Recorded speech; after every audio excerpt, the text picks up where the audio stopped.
So this is topic B.2. This is cash flow forecasts. As with the previous videos, what you need to make sure that you're doing is reading around the subject. So if you come across anything in this video and you think, actually I need to know a little bit more, then do some more research, watch some of the other really good videos on YouTube, check your notes, and really be thinking about, well, what is the answer? How could I find out a little bit more about this topic? It's when you're really thinking about something, that's when it's going to sink in and you're going to be able to recall it during the examination. So it's really important that you don't just watch this video, because watching it on its own is not going to guarantee that you will pass. So make sure that you're stopping it, make sure that you're making some really good notes. This video is about cash flow and budgeting. So these are the kinds of things that we're going to have a look at. If you want to pause the video and just have a quick read through so you know what you're trying to get out of this video. 2 keywords. So if you want to pause the video and have a quick think now, what is budgeting and what is budgetary control? So budgeting, making a plan about money coming into and out of the business.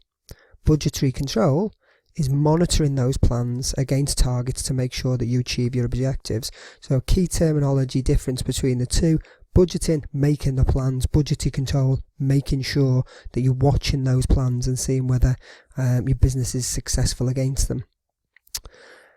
Inflows and outflows. So again, if you want to have a quick pause of the video, which of these are inflows, money coming into a business, and which of these are outflows, money going out of the business? So hopefully I've just indicated these with I's and O's. So cash sales is money coming in, advertising, money going out, heating and lighting, money going out, sales of premises would bring money into the business, and so on and so forth.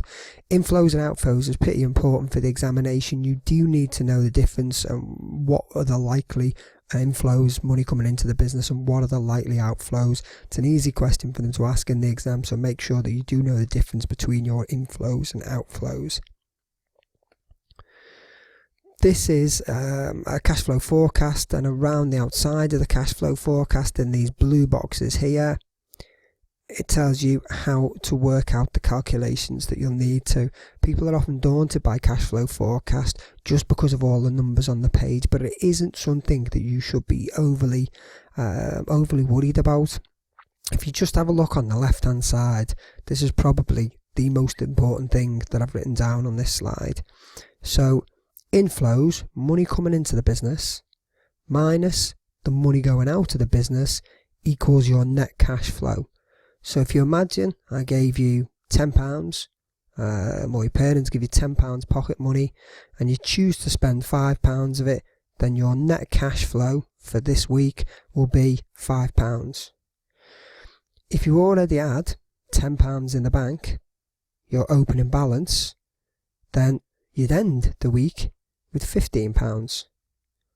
So this isn't really a particularly difficult concept. I'm sure if you thought about it in those terms, you could all get your head around it. The problem is when they start talking about thousands of pounds, that's where people start to get worried with the cash flow forecast. So try not to think of it in those terms. How much money have you got coming in? How much money have you going out? What are you left with? How much money did you have in the bank to start with? Add those two together, and that's going to give you what you finish with. Now hopefully in any exam they're always going to think about opening and closing balance, and these numbers, if you can see there's a relationship between those numbers there. What I go to bed with at the end of the last day of January, I'm going to wake up with on the first day of February.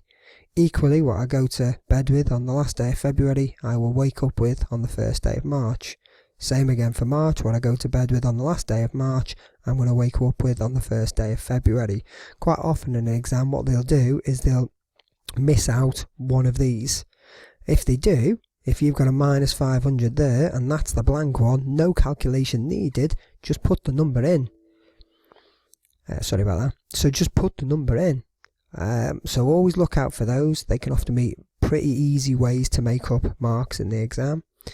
But what you really need to do now is have a sit down, press pause on this, and really have a think about this.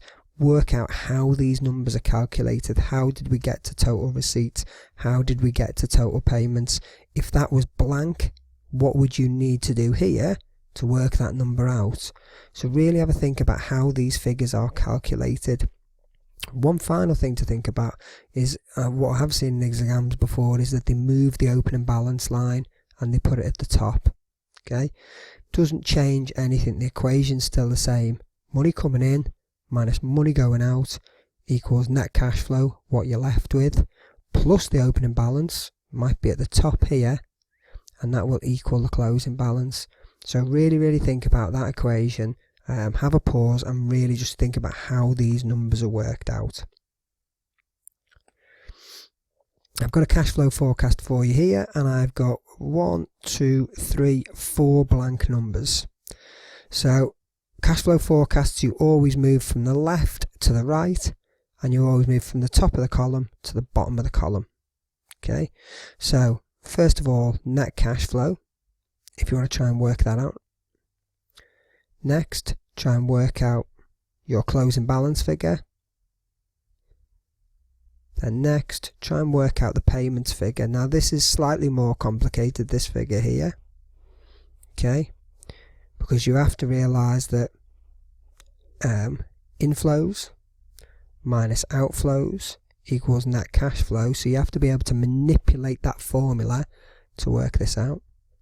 And then equally, our opening balance here, hopefully this one should be pretty easy for you because there's a relationship between those two numbers.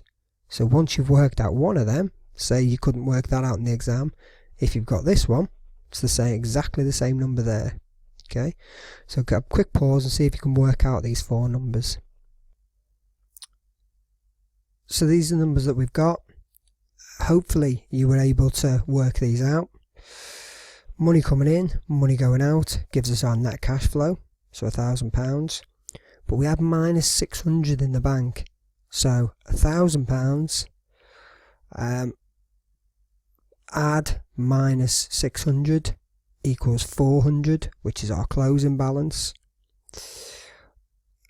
If that one was a bit tricky for you, then what you could have tried to work out was we had £1,000 in our net cash flow here, and we ended up with £1,400 in the bank.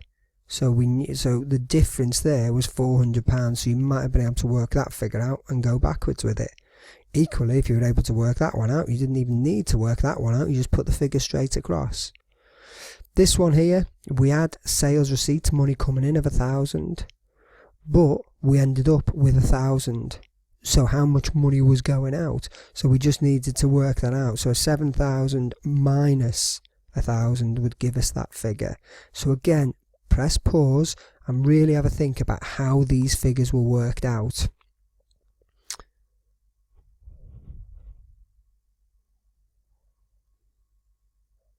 Now, what it's likely to ask you in the examination, if one of these questions comes up, particularly as an 8 mark, and I'll talk about 8 markers in another video, but if it does come up in an exam, what they're going to ask you for is how can a business improve its cash flow? So this is a business with 3 months worth of cash flow. The key for any business to improve cash flow is increase money coming in, which is sometimes tricky.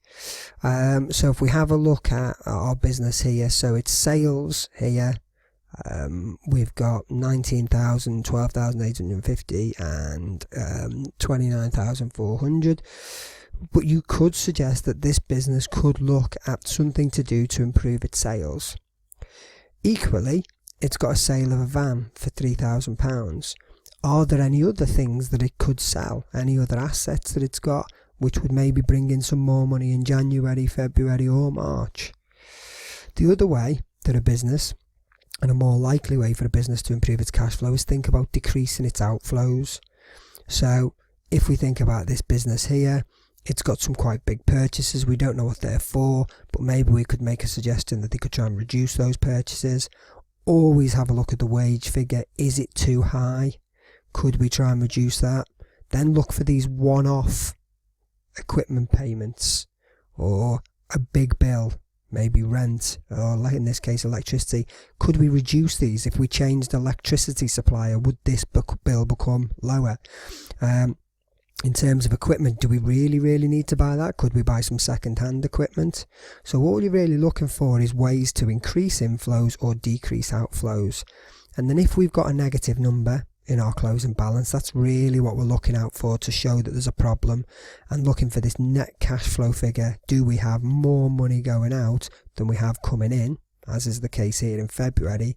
Then you need to start to think, well, okay, if I know I'm going to end up with minus 3,900, you can't have a minus number. You're not allowed to end up minus 3,900 unless you've thought about how you're going to fix that.